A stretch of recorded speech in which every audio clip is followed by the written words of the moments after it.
Loki, the god of mischief, was married to Sigyn, and together they had Nari and Vali. Sleipnir, Odin's glorious eight-legged horse, was also part of Loki's offspring, and was conceived in a story that is nothing short of exquisite. Loki also had Angbodda as a lover, a beautiful Jotun, who lived in Jotunheim. Together, they would give birth to a frightening offspring. One night, Odin, the ruler of Asgard, had a premonition. The god envisioned a major battle between the Asgardians and the forces of darkness, and Loki's offspring would have a major role in that quarrel. His last vision was centered on the jaw of a massive wolf, and then his vision fell into utmost darkness. Odin gathered the gods of Asgard and forced Loki to reveal where his children were living with the giantess.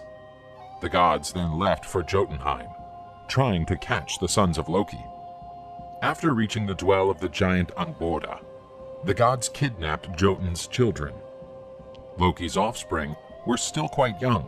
One was a snake, another was a wolf cub, and there was a beautiful girl as well, but when she turned, the gods realized that the other side of her body was in every way similar to a rotting corpse.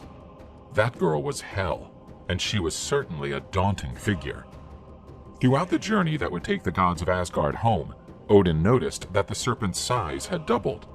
What had once been a common snake was now a python. Odin noticed that the serpent kept growing, and he made the decision to throw it into the great sea that surrounded Midgard. The serpent only kept growing over the years, becoming so immense that, one day, its tail already encircled the whole world. This creature made by Loki would receive the name of Jormungandr.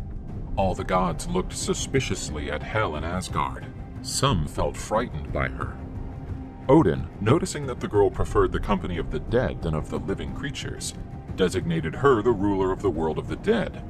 There she reigned over the souls of those who had an unworthy death and failed to reach Valhalla. In turn, the wolf cub was raised among the gods of Asgard and learned the language of the gods. His name was Fenrir. The god Tyr established a bond with the wolf, and they became friends. Like the serpent, his sister, the wolf kept growing. Soon he was bigger than a bull, and, just a short period after, he was already bulkier than any animal that walked the earth. Fenrir inherited some of the worst traits of Loki, his father, including evilness and cruelty. After discussing the subject, the gods decided that something had to be done.